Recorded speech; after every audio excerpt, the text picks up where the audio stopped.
Hello, ഇന്നൊരു അടിപൊളി egg പഫ്സിൻ്റെ റെസിപ്പിയാണേ.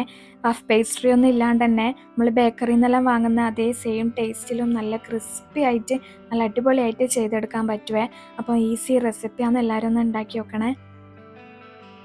അപ്പോൾ ഇതാ ഷീറ്റിനുള്ള ഡോ ഉണ്ടാക്കാൻ വേണ്ടിയിട്ട് 1.5 കപ്പ് മൈദ എടുത്തിട്ടുണ്ട്.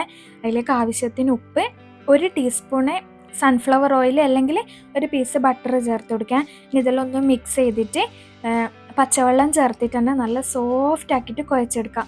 ഹാർഡ് ആവാണ്ട് നമുക്കിങ്ങനെ കൈ കൊണ്ട് തൊടുമ്പോൾ ഒന്ന് സ്റ്റിക്കി ആയിട്ടുള്ള രീതിയിൽ നല്ലോണം കുഴച്ചെടുക്കണേ. നമ്മൾ എത്ര സോഫ്റ്റ് ആക്കിയിട്ട് കുഴച്ചെടുക്കുന്നോ അതുപോലെ അത്രയും ക്രിസ്പി ആയിട്ട് നമുക്ക് കിട്ടുവേ. അപ്പം സോഫ്റ്റായിട്ട് കുഴക്കാൻ മറക്കരുത്. ഇനി അതിനെ ഒരു 8 ബോൾസ് ആക്കിയിട്ട് എടുക്കാം. ഞാനിപ്പം 4 മുട്ട വെച്ചിട്ടാണ് ചെയ്യുന്നത്.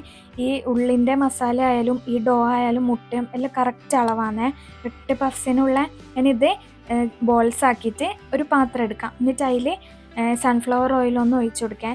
എന്നിട്ട് ഓരോ ബോൾസും അതിൽ വെച്ചിട്ട് അതിൻ്റെ മേലിലും കുറച്ച് ഓയിൽ ഒഴിച്ചു കൊടുക്കാം. എന്നിട്ട് ഒരു 2 മണിക്കൂർ ഇതൊന്ന് റെസ്റ്റ് ചെയ്യാൻ വെക്കാം. ആ ടൈം കൊണ്ട് തന്നെ ബോൾ നല്ല സോഫ്റ്റായിട്ട് വരുവേ.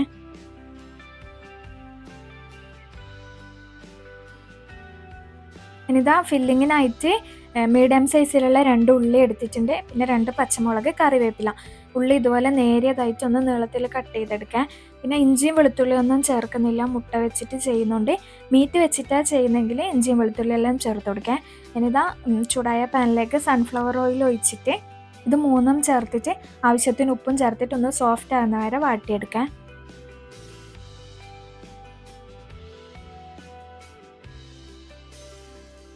ഉള്ളി നല്ല സോഫ്റ്റായി വന്നിട്ടുണ്ട്. ഇനി ഇതൊരു 1/4 ടീസ്പൂണ് മഞ്ഞൾപ്പൊടി, ഒരു 1/4 ടീസ്പൂണിലും കുറച്ചധികം മല്ലിപ്പൊടി, 1/2 ടീസ്പൂണ് കാശ്മീരി ചില്ലിയാണ്, അധികം എരിവില്ലാത്ത.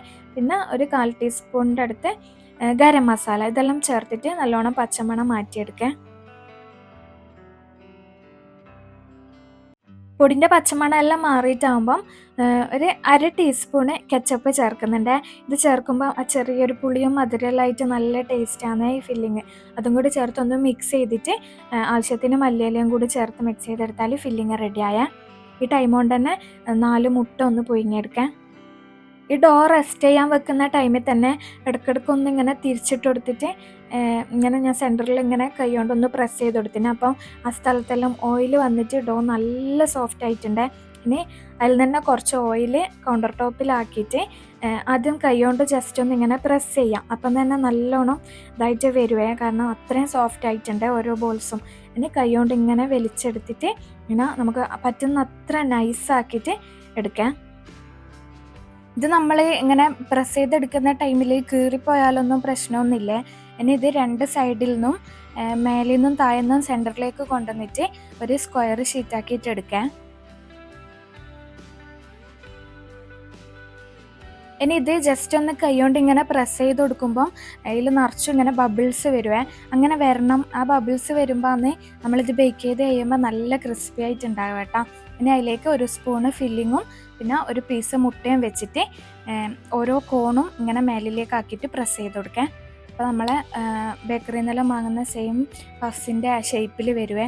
ഇതുപോലെ ബബിൾസ് വരുമ്പോൾ നമുക്ക് ബേക്ക് ചെയ്ത് കഴിയുമ്പോൾ നല്ല ക്രിസ്പി ആയിട്ട് കിട്ടുക. അപ്പോൾ അങ്ങനെ കിട്ടാൻ വേണ്ടിയിട്ട് നമ്മൾ കുഴക്കുന്ന സമയത്ത് നല്ല സോഫ്റ്റ് ആക്കിയിട്ട് കുഴച്ചെടുക്കണം.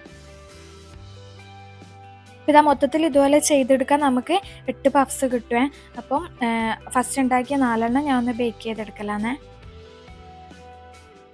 ഇനി ഇത് നമുക്ക് കുക്ക് ചെയ്തെടുക്കാം. ഞാൻ എയർ ഫ്രയറിലാണ് ചെയ്യുന്നത്.